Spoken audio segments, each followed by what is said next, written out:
Hi, I'm Jace, mind sculptor, wielder of mysteries, and for tonight's list, the Living Goon Pact. I have dealt with countless other Planeswalkers, and for this exercise I will be ranking the baddiest mommies across the multiverse. Let's get into it. Okay, so let's kick things off with Tamio.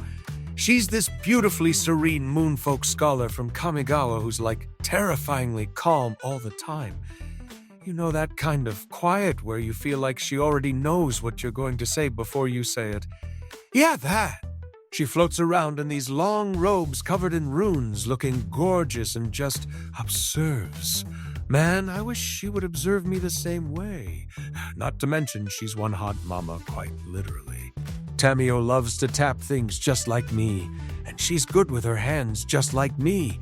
We'd be perfect together if not for, well, R.I.P.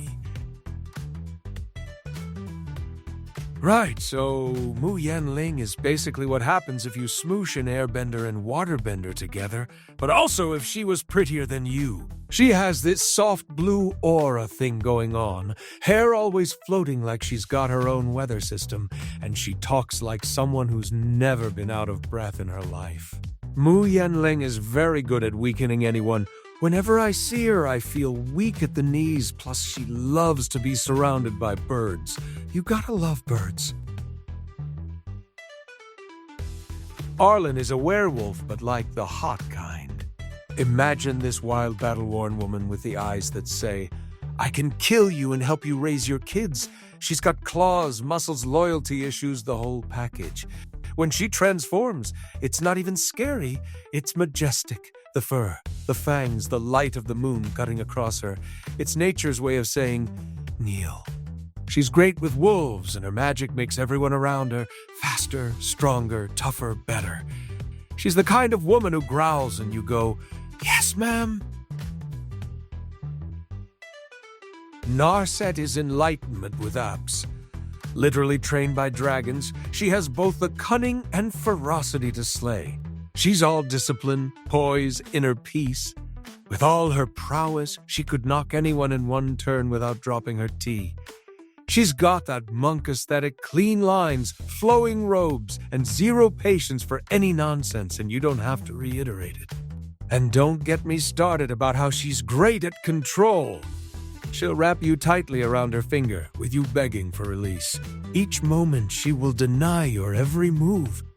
And when she finally gives the command, you just bust out all your spells for free. Ah yes, Grandma Fire. Jaya Ballard was the OG legendary before legends were even cool. Jaya's old enough to have mentored half the pyromancers in the multiverse and still somehow has the energy to roast you harder than her flames. Great with red mana, shockingly amazing, and ultimately would give you flashbacks of the greatest burns you've ever had. Back in her day, she would have destroyed me completely. With a little coercion, she'd hit anyone and they couldn't do anything about it. And if you really went all in, well, she'd blast everyone on the table like no one's business. Ah, but oh well, we'll miss you, Grandma. Elspeth's what happens when righteousness goes to the gym. Clad in radiant armor, golden wings, and haunting glowing eyes, she's literally an angel. She's died. She's come back. She's died and she's come back. That's one tough gal who will never give up.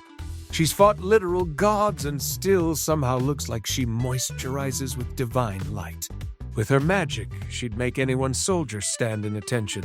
And she'll send you flying to soaring heights. You'd probably never come back. Plus, did I mention she loves to play with swords and spears? Ah, yes, Kiora. That snarky ocean girl with the most majestic thighs a planeswalker has ever seen. She rides whales. She commands krakens. She's also into tentacles, but okay. I'm not one to judge. Kiora is one relentless gal and she gets what she wants. One moment you're lying on your side all spent, but with a simple flick, you'll be back upright, standing on your feet, ready to go. I also heard she stole some dweeb's fork and ran away with it. Apparently she's so protective of it, she doesn't let anyone touch it.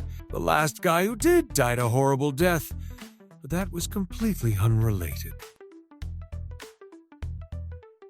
Okay, so at first nobody even knew who the heck the Wanderer really was. She just showed up during that war on Ravnica, killed some zombies, and disappeared like an ex after you text, "What you doing?" But apparently she's the Emperor of Kamigawa. I mean, who would ever let someone like that slip away? Definitely no one, unless you're some loser ninja nerd. She's very great at making problems disappear, and would protect you from anything that'd even try to hurt you. And not only that, she's up for anything at a moment's notice. Have you even seen her cute dog? You better watch out, Loot. Yeah, I know, predictable. Death's Majesty, Dread Horde General, Waker of the Dead, and untouched by death. Liliana has been around a very long time, and she's always been so beautiful. Madame Vez started out as a troubled teen. She accidentally cursed her brother, got into contracts with demons, and even managed to get a creepy stalker. But one day it was all too much. She had to go in hiding. But I guess it's hard to keep secret a personality and body so bold like that.